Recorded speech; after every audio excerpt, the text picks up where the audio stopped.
এরকমও প্রশ্ন আমাদের কাছে অনেকে করেছেন যে আমি তো আমার গার্লফ্রেন্ডকে কথা দিয়েছিলাম যে আমি তোমাকে ছাড়া আর কাউকে বিয়ে করব না, তো এখন কি আমি ফিরে আসলে, তওবা করে ফিরে আসলে কি এর জন্য আল্লাহ আমাকে ধরবেন কি? মনে রাখবেন, শয়তান হচ্ছে এই পৃথিবীর সবচাইতে ইন্টেলেকচুয়াল প্রাণী। সিরিয়াসলি, ও যে এত বেশি স্মার্ট যেটা আমাদের চিন্তারও বাইরে, চিন্তার বাইরে। যখন শয়তান সরাসরি মানুষকে পথভ্রষ্ট করতে ব্যর্থ হয় তখন কিছু নেক সুরত ধারণ করে। দিনী ভাই দিনী বোন, এটা নেক সুরত, ঠিক আছে। তারপরে দাড়ি টুপিওয়ালা মানুষের মধ্যে এটা ঢুকিয়ে দেওয়া যে আমি তো অনেক আবেদ মানুষ, পরহেজগার, ওরা তো ককরোচ। দেখবেন বেশি না, 1 মাস যদি কেউ নামাজ পড়ে, 1 মাসে 10টা বই পড়াশোনা করে, ইসলাম সম্পর্কে একটু ঘাটাঘাটি করা শুরু করে, অন্যদের সাথে কথা বলার ক্ষেত্রে তার যে বডি ল্যাঙ্গুয়েজ, এটা খেয়াল করবেন। শয়তান কিন্তু অনেক স্মার্ট, এভাবে শয়তান অনেকভাবে মানুষকে প্রতারিত করতে পারে। সো শয়তানের নেক্সট শুরুতে ধোকায় পা দিবেন না। আল্লাহ পাক আমাদের সবাইকে হেফাজত করুন। খুব ভালো একটা কাজ করছি মনে করেন, একটা বড় প্রজেক্ট করছি সারা বাংলাদেশ ব্যাপী, একটু মনের মধ্যে ঢুকিয়ে দিল যে মানুষ তো দেখুক, মানুষ ভালো বলুক, যথেষ্ট আমল ধ্বংস হওয়ার জন্য, এতটুকু যথেষ্ট আমল ধ্বংস হয়ে যাওয়ার জন্য। আল্লাহ মাফ করুন আমাদের।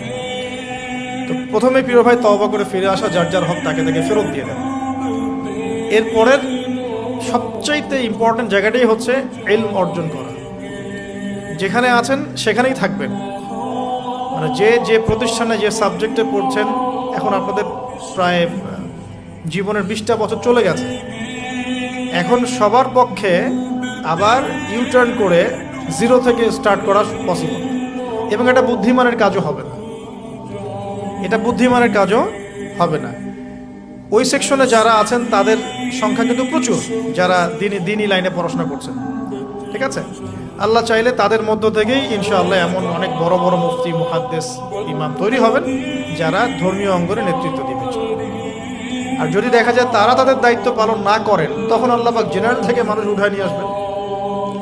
এটা আল্লাহ পাকের কৌশল, আল্লাহ পাক করতে পারেন। এখন আপনি কি করবেন? যেহেতু আপনারা 20-25 বছর পার করে আসছেন, যে সাবজেক্টে পড়ছেন কন্টিনিউ করতে থাকুন। যদি এনভায়রনমেন্ট থাকে ফ্রি মিক্সিং এর, এখানে আপনি আপনার চোখকে হেফাজত করার চেষ্টা করুন সর্বোচ্চ।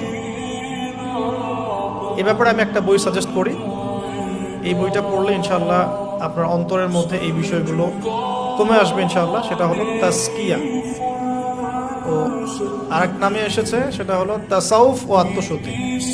তাসাউফ ও আত্মশুদ্ধি পুরো ওয়ার্ল্ডের ওয়ান অফ দ্য মোস্ট, বলবো যে অনারেবল একজন আলেমে দিন, টপ 10-এর মধ্যে একজন, আল্লামা তাকি উসমানী দামাত বারাকাতুহু, তার লেখা বই তাসাউফ ও আত্মশুদ্ধি। বাংলাদেশে যে মাকতাবাতুল আশরাফ তারা প্রকাশ করেছে, এই বইটা যদি পড়েন আপনার মনের মধ্যে নফসের যে খারাপ রিপুগুলো, এগুলো আস্তে আস্তে কমতে থাকবে।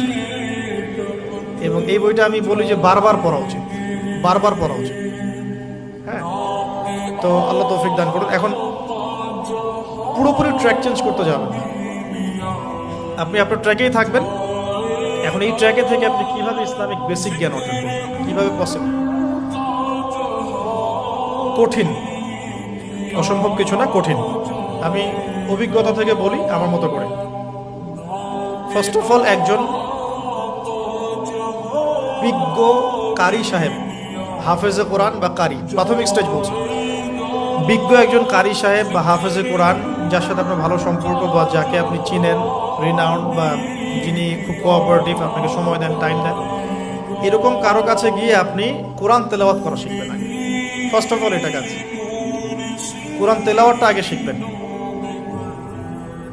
আমি তো দুঃখ করে বলি, কষ্ট করে বলি যে আমাদের এই দিনী অঙ্গনে এমন অনেক মানুষ আছে যারা ইভেন কোরআন রিসাইট পর্যন্ত করতে না পেরেও অনেক বড় বড় জায়গায় অভিনয় করেন, দিনিয়াতের অভিনয় করে যান, নিজের সাথে অভিনয় করে যান। অনেক সময় উদ্ধতা বশত বড় বড় আলেমদেরকে বাহাসের জন্য চ্যালেঞ্জ করে থাকেন, অথচ কোরআন তেলাওয়াত শুদ্ধ না। কোরআন তেলাওয়াত শুদ্ধ না মানে নামাজই হচ্ছে না।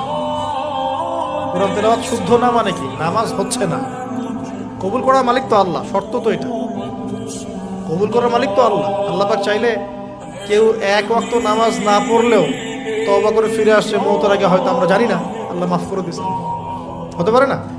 এটা তো শর্ত, কোরআন তেলাওয়াত তাজবিদের সাথে শিখতে হবে। তো এখানে যদি একজন আলেম থাকেন, একজন কারি থাকেন, হাফেজ থাকেন, তার কাছে আপনারা ব্যাচ করে পড়লেন, অথবা সে যদি কোনো ইনস্টিটিউট খুলে সেখানে আপনারা একটু সময় দিলেন, বা যারা পড়তে জানেন আবার মস্ক করে নিলেন ফজরের পর 1 ঘন্টা, সপ্তাহে 3 দিন 3 মাস এনাফ। ফজরের পর 1 ঘন্টা সপ্তাহে 3 দিন, আপনার 2 থেকে 3 মাস যথেষ্ট। কোরআন তেলাওয়াত আপনি শিখে ফেলবেন।